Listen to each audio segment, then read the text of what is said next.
villains.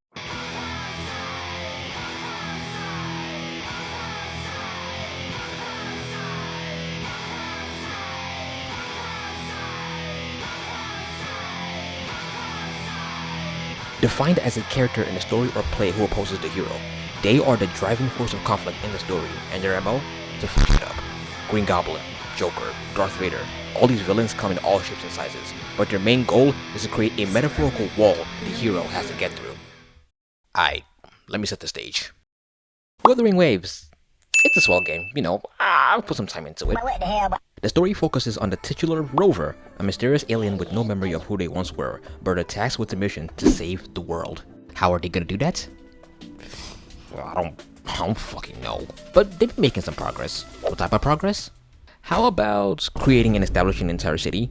Or creating one of the most important organizations in the game, the Black Shores? Not to mention that they are the leader and final authority over the Sentinels, the godlike creatures that rule over the civilizations of the world. But damn, you might be thinking, they've accomplished so much and they don't look well over 30. How did they do this in such a short amount of time?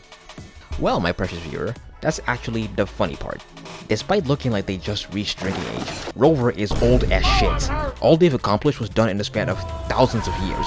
As of now, they are probably the oldest playable characters in the game. And the most important. So important that they've caught the eye of several nefarious organizations. One notable one. Okay, well, I say notable, we don't actually have that much information on them, like, at all. All we know is that they existed thousands of years ago, and they wanted to kill Rover, and their method of doing so was through artificial resonators, their main weapon being Camellia. But there's a second organization that we'll focus on. Well, its leader we'll focus on.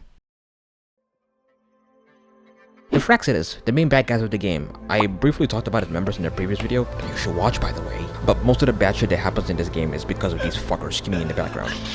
And the one that sits at the tippy top of the group is the Grand Architect. Or the Thousand-Faced Survivor, Navora, Triss, Miss Wei Ying, whatever the fuck you want to call them. They are the very foil to Rover and always seem to be one step ahead of them throughout this entire journey. And they have honestly been one of my favorite characters in the game so far. I mean, all the Fraxidus members have been great until they appear on screen. But like, aren't they the villains? Why would you like them? Which is a question that only a 5-year-old would ask. But that's exactly why they're so great. See, the trick to having a great villain is to have them to be just as, if not more charismatic as your hero. Cause like, if your antagonist has no on-screen presence, no aura, and is boring as shit, well, it's not gonna be as cathartic to see them get their comeuppance. But that's what makes the Grand Architect such a great villain. They are so hateable that just watching them on screen makes me wish I could just reach into the game and fucking throttle them. And I know I'm not the only one who thinks this. From the moment it was revealed Navora was the Grand Architect, so the fact that because of them, Ima had to sacrifice herself, I knew it was on sight. The Grand Architect is a manipulative little shit, and said manipulation is only strengthened by their powers. See, the Grand Architect's true forte is currently unknown, but the one application of their powers that we've been seeing ever since they came on screen is shapeshifting. They can turn into anyone, granted they have enough information on them. This is probably one of my favorite aspects about the Grand Architect. Usually the big boss of the bad guys is plotting and planning in the shadows. They don't even show their faces until some pivotal moment in the plot. Well, the latter is true for the GA, but not the former. Their powers are perfect, because it gives them an excuse to be up and about without revealing too much about themselves. And it's awesome. They don't have to stay in the shadows, they can hide in plain sight and no one would ever know, unless it's Chuyuan. This is how they've been going around scheming and manipulating. We see this with Frolova when she's recruited to the Fraxidus. Then we learn with Chuyuan that they were responsible for the death of a very important person in Huanglong, and then pinning all on him. They took over the life of Luke's father just to gain access to some miracle drug. Then they pretended to be Navora's friend, and planted Denia in Startorch, making her the vessel for Aleph 1, then just leaving her to die. I'm like, poor Denia, man. Like, scene fucking 1 of her Segway quest and you hit us with animal abuse, like, come on. They also tried to manipulate Hiyuki by feeding her with insecurities about failing to save Honami. How did they do this? By pretty much showing her memories of Rover gallivanting around and showing all their escapades and victories. So the GA is a manipulator, a murderer, and a stalker. But there's one more thing you might not know about them. And that is that they are a glazer to the highest degree. Like, damn, there is no limit to the glaze. You see this throughout the notes they leave in the theater section Hiyuki segue. And like, look at this. Our protagonist, our Rover, how are they capable of such a thing? The protagonist's story continues. We who stand in the shadows of the stage must plant the fuses before they arrive. Just writing it straight, bouncing on it. But in all seriousness, despite the supposed glaze, you can also detect a bit of resentment in these notes. As I said before, it's no secret that Rover is old. Very, very old, and they've been around for a very, very long time. And in their long life, they've met a lot of people. One of those people happens to be the Grand Architects, whoever they were. But despite this, every encounter we've had with the Grand Architect hasn't been friendly.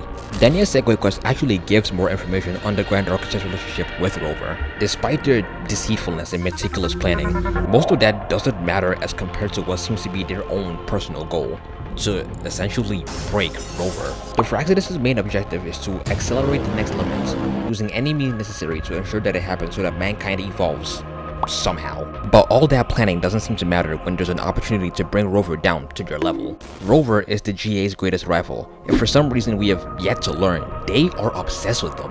The leading theory is that Rover used to work with them, probably to stop the laments, but they must have had some sort of falling out, and ever since then they've been fixated on us. Again, we know this because they've been on some crazy Stalker X type shit, constantly watching us, almost knowing our every move.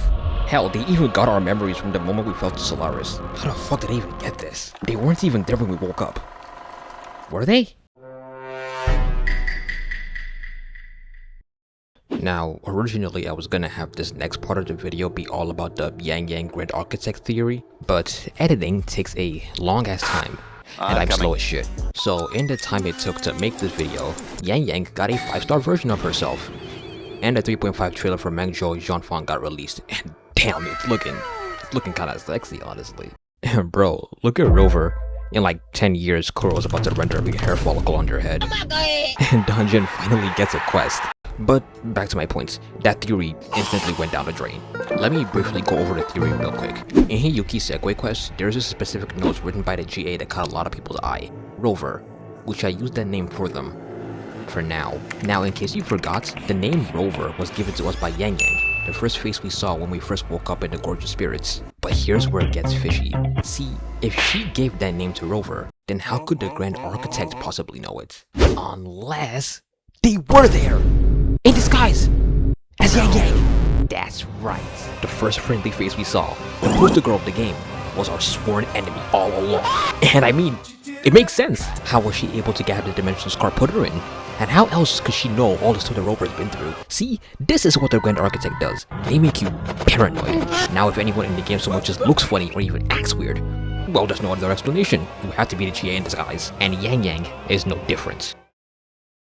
But in all seriousness, though the theory had legs to stand on and it was fun to speculate, there was as much evidence as to why the theory was complete bogus, and it's pretty much already been debunked. So, as for the note in Hiyuki's Segway, it could also just mean that they discovered Rover's name like after the fact. Like I said before, they have been following us. Life Lesson said this a bit more eloquently than I could. And this is also catching anybody who's not heard the logic behind the theory up as well. Mm-hmm. So in the note, it's like, it shows Rover waking up for the first time. You see Yang Yang and you see Chisha.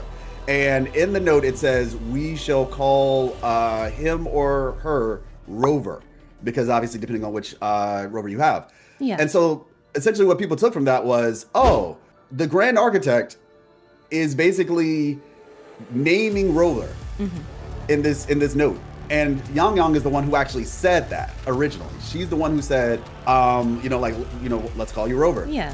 Now, let me tell you how I originally took this. And I believe Amanda had a similar interpretation as well.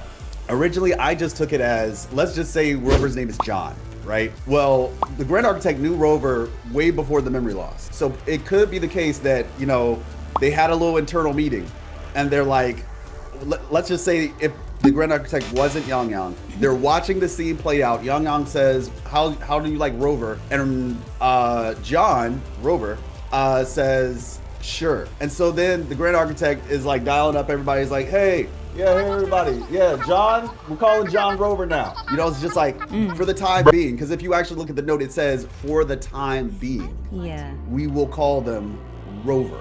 But regardless of whether or not the theory is true, making stuff like this and speculating about the GA, it's fun. I'm excited to see what shenanigans that they have in store, and I hope I've convinced you guys as well. But that's the end of the video. Like, subscribe, and I'll see you all next time. Bye.